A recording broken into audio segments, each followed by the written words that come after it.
Exercise 1.9 है। तो सबसे पहला क्वेश्चन है union of following sets. Union find करना हमने सेट्स का के दरमियान में। तो उसमें सबसे पहले हमें पता होना चाहिए कि सेट क्या होता है। तो सेट होता है collection of well defined and distinct objects, यानी वेल डिफाइंड और वाज़ेह और मुख्तलिफ अशिया का जो कलेक्शन होती है या जो मजमुआ होता है, अगर उनको हम इकट्ठा कर लें तो एक सेट बन जाता है। अब इसमें वेल डिफाइंड और डिस्टिंक्ट दो वर्ड आ रहे हैं। डिस्टिंक्ट मीन्स होता है कि मुख्तलिफ, और वेल डिफाइंड का मतलब होता है वाज़ेह, यानी जिसका एक सिंपल हम कहेंगे कि जिसका हर बच्चा एक जैसा आंसर देगा।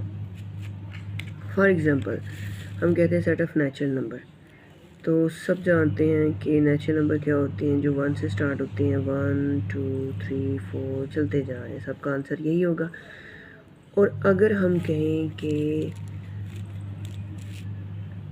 सेट ऑफ नेचुरल नंबर में आ गया 1 1 2 3 4 अप टू सो ऑन, तो अब ये जो है ये सेम आ गए दो नंबर, तो ये डिस्टिंक्ट नहीं हुआ। ठीक है, 1 2 3 4 चलता जा रहा है, सब अलग अलग नंबर्स हैं और सबको पता है कि 1 है, 1 के बाद 2 है, फिर 3 है, फिर 4 है, फिर 5 है, चलते जा रहे हैं, सब का आंसर सेम आ रहा है।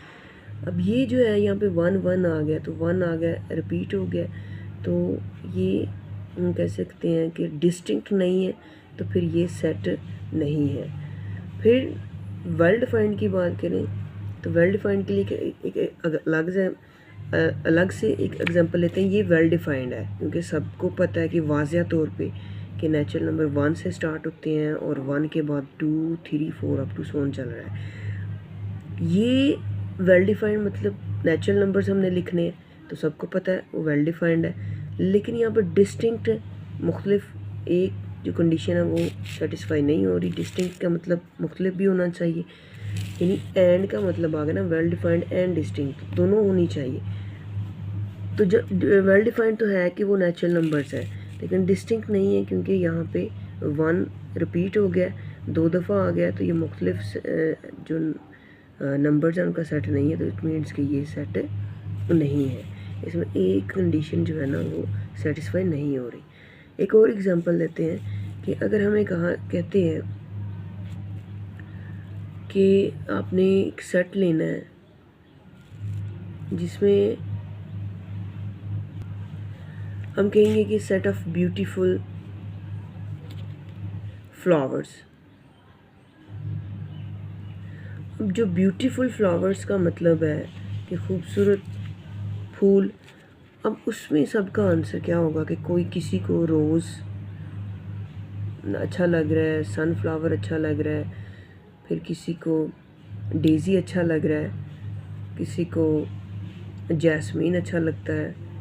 तो इसका कोई मतलब ब्यूटी का हर किसी का एक अपना कॉन्सेप्ट है। कोई किसी चीज़ को खूबसूरत समझता है अपनी सेंस के अकॉर्डिंग, कोई किसी को खूबसूरत समझता है। तो ये एक जो है ना वेल डिफाइंड चीज़ नहीं है, क्योंकि वेल डिफाइंड मतलब कि उसका वाज़ेह तौर पे हमें पता होना चाहिए कि ये एक खूबसूरत है और ये सबके लिए खूबसूरत है।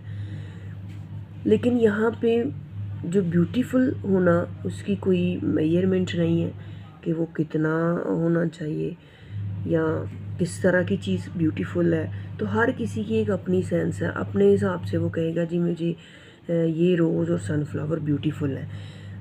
ठीक है, और कोई कहेगा कि जी डेज़ी और जैस्मीन ब्यूटीफुल है, कोई कहेगा लिली और रोज़ ब्यूटीफुल है। तो वो चेक करने वाले का एक अलग से कोई ब्यूटीफुल होगा।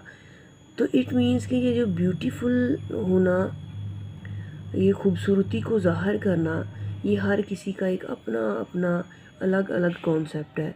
तो इसका मतलब है कि ये कोई ब्यूटीफुल एक फ्लावर नहीं है, सारे ही खूबसूरत हैं, लेकिन आपने अपनी नज़र से देखना है कि मुझे ये खूबसूरत लगता है, मुझे ये खूबसूरत लगता है। तो ये कोई वाज़ेह तौर पे इसका आंसर नहीं हो सकता, क्योंकि ब्यूटी का कोई भी पैमाना नहीं है नापने के लिए कि वो उसको कैसे हम मेजर करते हैं। तो इसका जो आंसर है ना हर किसी का एक अलग अपनी मर्ज़ी से होगा, तो ये एक वाज़िया चीज़ नहीं है, इस वाज़िया सेट नहीं है। सेकंड एग्जांपल है कि अगर हम कहें कि क्लास के अंदर आपने जो नॉटी बॉयज़ हैं, नॉटी स्टूडेंट्स हैं, शरारती बच्चे हैं, उनका सेट बनाना है। अब उसका भी कोई एग्जैक्ट आंसर नहीं होगा, सेट ऑफ नॉटी स्टूडेंट्स, अब उसका भी कोई एग्जैक्ट आंसर नहीं होगा, क्योंकि कोई बच्चा अपनी मर्ज़ी से कहेगा, उसे कोई और शरारती लगेगा, किसी को कोई दूसरा, और नॉटी होने की कोई भी मेजरमेंट नहीं है। मतलब शरारतें कौन कौन सी चीज़ें शरारतों में आती हैं, इसका कोई पैमाना नहीं है कि हमने नापना है कि ये चीज़ें होंगी तो वो बच्चा शरारती है, ये चीज़ें नहीं होंगी तो वो शरारती नहीं है। तो हर किसी की अपनी सेंस के अकॉर्डिंग इसका आंसर होगा। तो इसका मतलब है कि ये भी एक वाज़िया यानी क्लियर आंसर नहीं होगा। तो not clear, so this is not well defined. तो इस तरह से हम वेल डिफाइंड और डिस्टिंक्ट ऑब्जेक्ट्स की जो सेट्स कलेक्शन देखेंगे और फिर हम बताएंगे कि वो सेट हैं या नहीं है। अब हमने क्या करना है, यूनियन ऑफ फॉलोइंग सेट्स है, तो ये ऑपरेशंस हैं सेट्स के ऊपर। वो कितने ऑपरेशंस हैं, यूनियन है, इंटरसेक्शन है, कॉम्प्लीमेंट है, डिफरेंस है और जी ये 4 ऑपरेशंस हैं। तो सबसे पहले देखते हैं दो सेट्सों के दरम्यान में यूनियन। यूनियन मीन्स इकट्ठा करना, कलेक्शन ऑफ ऑल नंबर्स,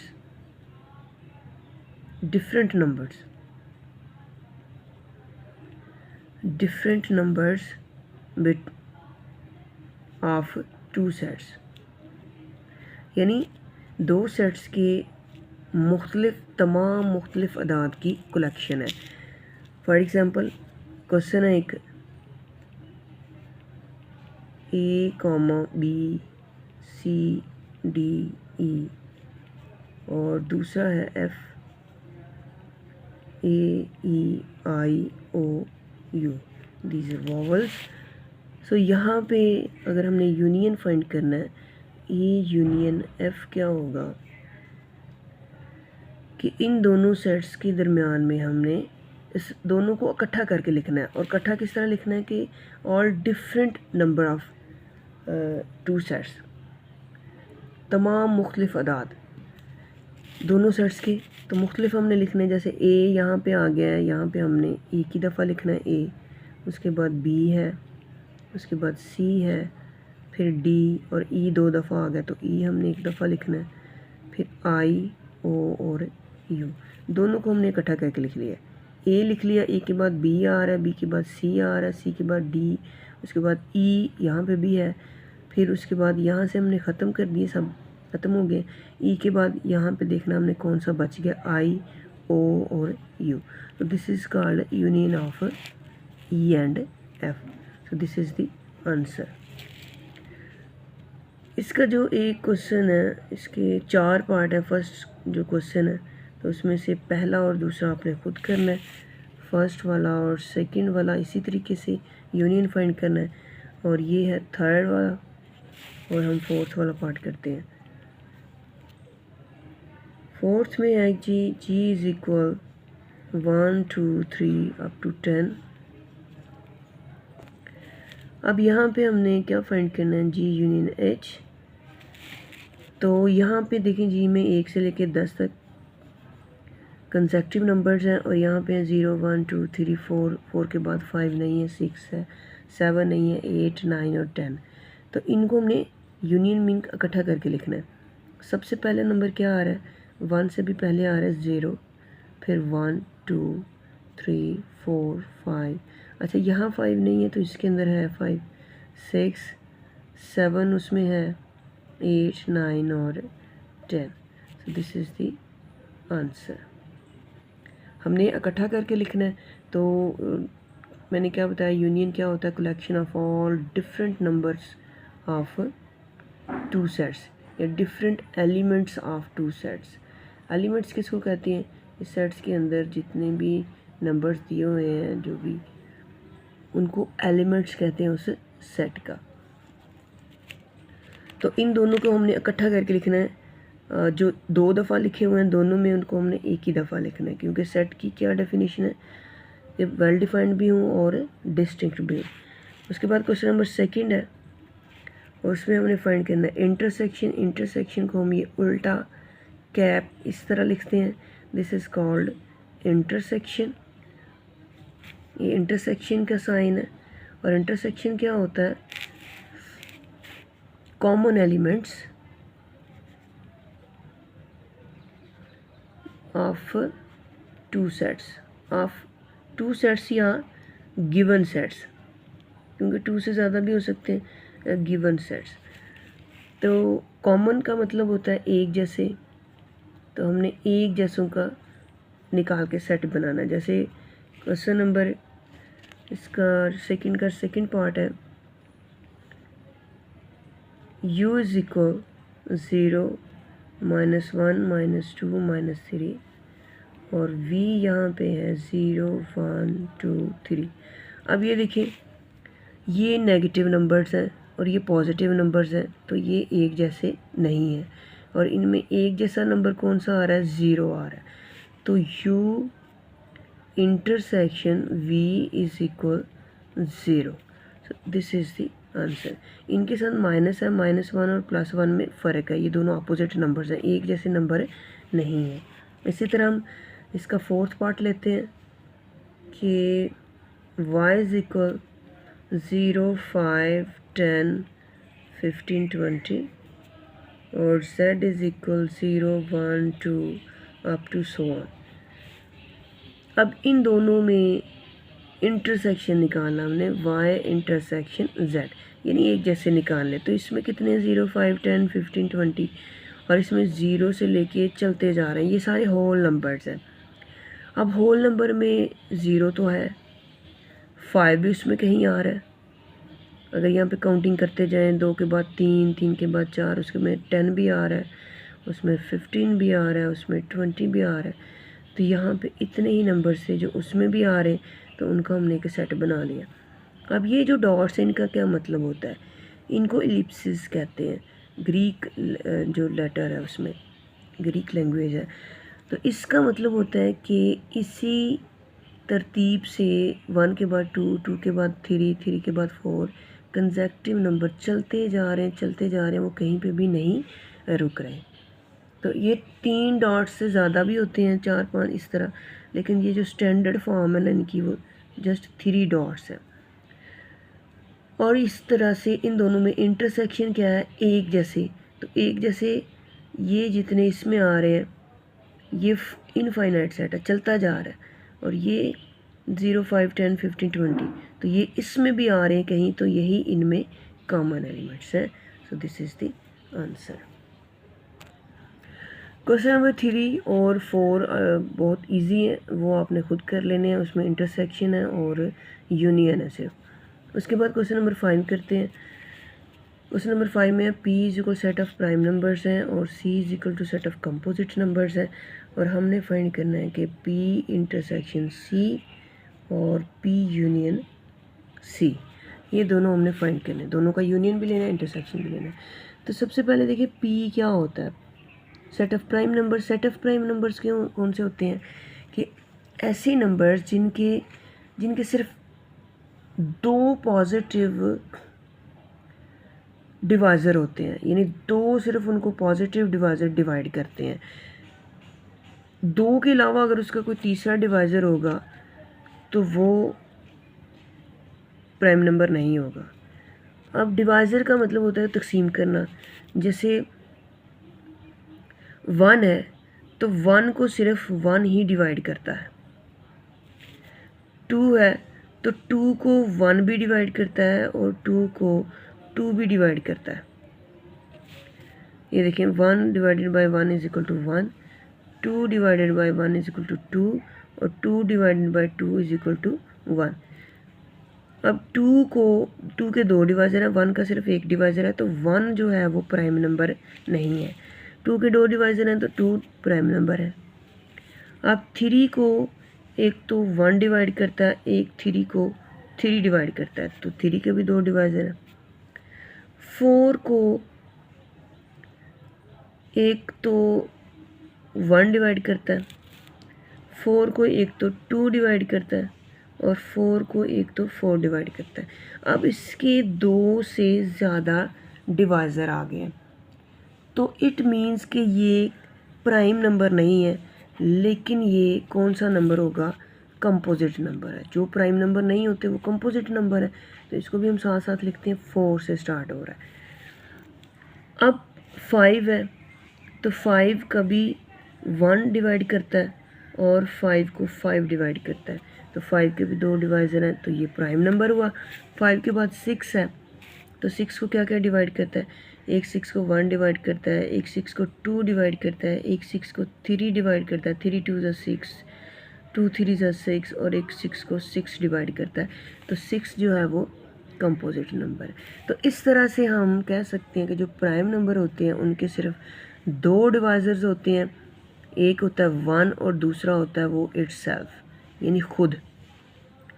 और अगर 1 और खुद के अलावा तीसरा डिवाइज़र आ जाए, चौथा आ जाए, पांचवा आ जाए, तो वो सारे क्या होते हैं? कंपोजिट नंबर है। 2 से ज़्यादा अगर डिवाइज़र आ जाए तो कंपोजिट नंबर है, सिर्फ 2 डिवाइज़र हैं तो वो प्राइम नंबर है। तो कंपोजिट क्या होते हैं? मोर देन 2 डिवाइज़र्स, यानी 2 से ज़्यादा तकसीम करने वाले नंबर आ जाएं, आपको 3 नंबर आ जाए ना तकसीम करने वाले, तो वो कंपोजिट नंबर है। और प्राइम नंबर क्या होते हैं? सिर्फ 2 नंबर्स आपको डिवाइड करेंगे, एक 1 और एक इटसेल्फ। तो अब यहाँ पे हम प्राइम नंबर की सेट बनाते हैं। 2 3 5 7 11 13 17 आगे चलता जा रहा है, ये किसी टेबल में नहीं आते। अब सी कंपोजिट पे आ जाते हैं। 6 के बाद 8 9, क्योंकि 9 के 2 से ज़्यादा डिवाइज़र हैं। 1 का टेबल में भी आता है, 3 के टेबल में भी आता है, 9 के टेबल में भी आता है, तो इस तरह से 9 कंपोजिट है। उसके बाद 10 कंपोजिट है, 12 है, 14 है, 15 है, इस तरह से चलते जा रहे हैं। अब हमने क्या करना है? पी यूनियन सी लेना है। यूनियन का मतलब हमने सारे ले लेने हैं, तो 2 से स्टार्ट होना है, फिर 3, फिर 4 5 6 7 8 9 10 11 आगे चलते जा रहे हैं। अब ये इकट्ठे किए हैं हमने। यूनियन का मतलब होता है इकट्ठा करना दोनों को। 2 हैं, 3, उसके बाद 4 5 6 7 8 9 10 11 12 13 14 15, उसके बाद 16 इधर आता है, फिर बाद 17 आगे चलते जा रहे हैं। अब हमने करना है पी इंटरसेक्शन सी। तो पी इंटरसेक्शन सी का मतलब है कि इसमें से कॉमन, तो जो प्राइम नंबर नहीं होते वो कंपोजिट होते हैं और जो कंपोजिट होते हैं वो प्राइम नहीं होते, तो ये दोनों ही डिफरेंट सेट्स हैं। तो इनका जो इंटरसेक्शन होगा वो भी एम्प्टी सेट आएगा, तो इसको हम खाली लिख लेंगे एम्प्टी सेट, यानी इसमें से कोई भी एक दूसरे से मिलते जुलते नहीं है, क्योंकि वो सारे प्राइम नंबर्स हैं, वो किसी टेबल में नहीं आते, और ये सारे कंपोजिट नंबर्स हैं और ये सारे कहाँ आते हैं? हर किसी ना किसी टेबल में आ रहे हैं। और एक एम्प्टी सेट को हमने 2 तरीक़ों से लिख सकते हैं। एक ये साइन है इसका फाई, इसको फाई पढ़ते हैं, या तो हम ये लिख सकते हैं एम्प्टी सेट की जगह, खाली सेट की जगह, या तो हम ये लिख सकते हैं इस तरह कि P intersection C is equal to phi, या फिर P intersection C is equal to empty set, इस तरह ब्रैकेट्स में लिख सकते हैं। क्वेश्चन नंबर 6 है, और उसमें हमने क्या करना है कि सेट दिया हुआ U एक यूनिवर्सल सेट है। अब यूनिवर्सल सेट कौन सा होता है? जो सेट गिवन सेट्स हैं उनमें जो सबसे बड़ा सेट होता है और बाकी जो सेट्स होते हैं वो सारे उसके सबसेट्स होते हैं, तो वो जो बड़ा सेट होता है उसको यूनिवर्सल सेट कहते हैं। यूनिवर्सल से निकला है, जो कि एक लतीनी ज़ुबान का लफ्ज़ है, और इस यूनिवर्स का मतलब होता है सब मिलकर एक साथ या तमाम चीज़ें।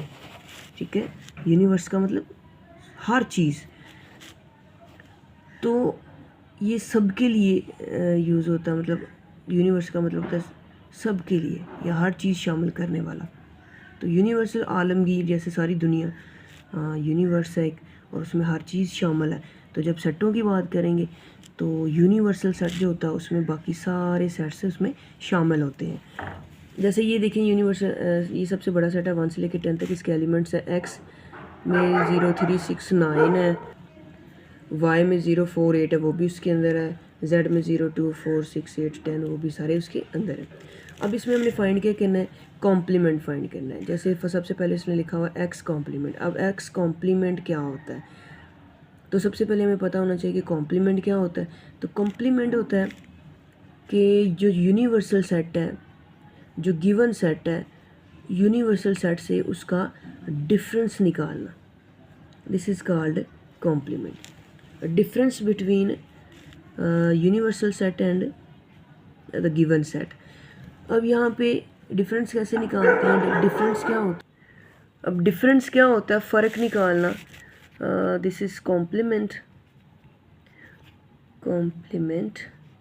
Between two sets. और डिफरेंस क्या होता है, दिस इज़ कॉल्ड डिफरेंस, फ़र्क जिसको कहते हैं हम। और इसकी एक दूसरा साइन भी होता है इस तरह से कि यू डिफरेंस एक्स। इसका क्या मतलब होता है कि वो सेट, उन तमाम एलिमेंट्स का सेट जो यू में तो मौजूद होते हैं लेकिन वो इस सेट के अंदर मौजूद नहीं होते। यू में एग्जिस्ट करते हैं लेकिन एक्स में एग्जिस्ट नहीं करते। फॉर एग्ज़ाम्पल अब देखें एक्स कॉम्प्लीमेंट निकालना हमने, तो हम कैसे लिखेंगे कि X complement is equal U difference X. अब यहाँ पे u का एलिमेंट्स है 1 2 3 4 5 6 7 8 9 10। इसको खोल के लिख लेते हैं ताकि ज़्यादा आसानी से हो जाए। और उसमें से हमने किसको निकालना है, 0 3 6 और 9। तो इस तरह से u में से हमने 0 3 6 9 निकाल देने हैं। तो यहाँ से हमने जब 0 3 और 6 निकालेंगे तो यहाँ पे जो यूनिवर्सल सेट है यहाँ पे भी 0 भी है। अब यहाँ से हमने निकाल देना 0 0 निकाल देना है, 3 निकाल देना हमने, 6 निकाल देना और 9 निकाल देना है। तो ये 4 एलिमेंट्स हमने निकाल देने हैं और बाकी सारे हमने लिख लेने हैं यू वाले, 1 2 4 5 7 8 और 10। तो दिस इज़ दी आंसर। और ये है एक्स कॉम्प्लीमेंट। इसी तरह से हम वाई का कॉम्प्लीमेंट भी इसी तरह ही करेंगे, हम जेड का कॉम्प्लीमेंट भी इसी तरह करेंगे, वो आपने खुद करना है। और अब हम करते हैं यू का कॉम्प्लीमेंट।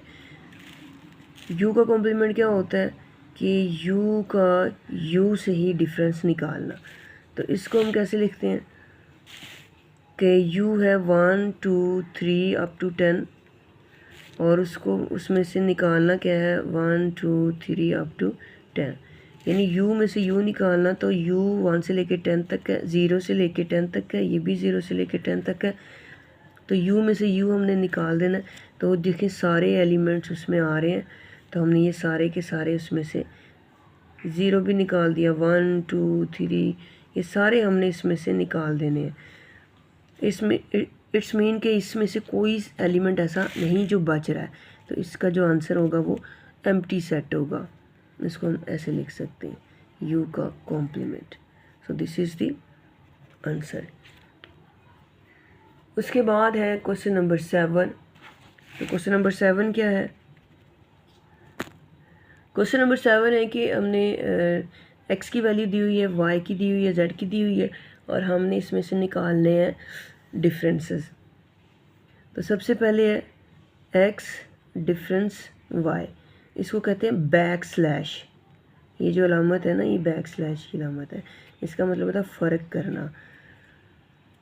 एक होती है इस तरह से डिवीज़न की, इसको कहते हैं फॉरवर्डेड स्लैश। तो ये तकसीम जो करते हैं हम, जैसे एक्स तकसीम वाई इस तरह, तो ये तकसीम के लिए, लेकिन ये सेट्स के लिए नहीं है। और ये एक्स स्लैश वाई, ये बैक स्लैश वाई, इसका मतलब होता है कि एक्स में से वाई को इस तरह से निकाल देना। तो हम यहाँ पे लिखते हैं एक्स स्लैश वाई, जैसा गिवन है वैसा ही लिखेंगे हम यानी x में से y को निकाल देना है। x हमारे पास है 0 2 6 9 10 और जो y है स्लैश y 1 2 3 4 5। अब देखिए इसका आंसर कैसे आएगा। सर हमने x डिफरेंस y है, यानी x में से y को निकाल देना है। तो y क्या आ रहा है, देखिए x के हमने देखना है 0 है, तो वो 0 इधर नहीं आ रहा, तो हमने 0 लिख दिया। अब हमने देखा 2 इधर आ रहा है, तो 2 हमने नहीं लिखना। अब 6 हमने देखा x में से 6 इधर नहीं है, तो 6 लिख दिया। 9 देखा हमने इधर, तो 9 लिख दिया। 10 हमने देखा इधर नहीं है, तो 10 लिख दिया। अब ये सारे वो एलिमेंट्स हैं जो x में मौजूद है। तो x डिफरेंस y की जब बात करते हैं तो इसका मतलब होता है कि सिर्फ हमने देखना है कि x में से जो एलिमेंट्स हैं वो लिखने हैं जो वो y में नहीं आ रहे। ठीक है, कि x में आ रहा है 2, y में नहीं आ रहा, हमने 0 आ रहा है 0 लिख दिया हमने, 2 आ रहा है दोनों में हमने नहीं लिखा। 6 x का एलिमेंट है जो y में नहीं है, तो लिख दिया। 9 x का एलिमेंट है, वो हमने y में देखा नहीं है, वो लिख दिया। 10 भी x का एलिमेंट है, y में नहीं है, लिख दिया। अब एक और एग्जांपल इसी तरह की करते हैं। इसी का एक क्वेश्चन कर लेते हैं। जैसे यहाँ पे है x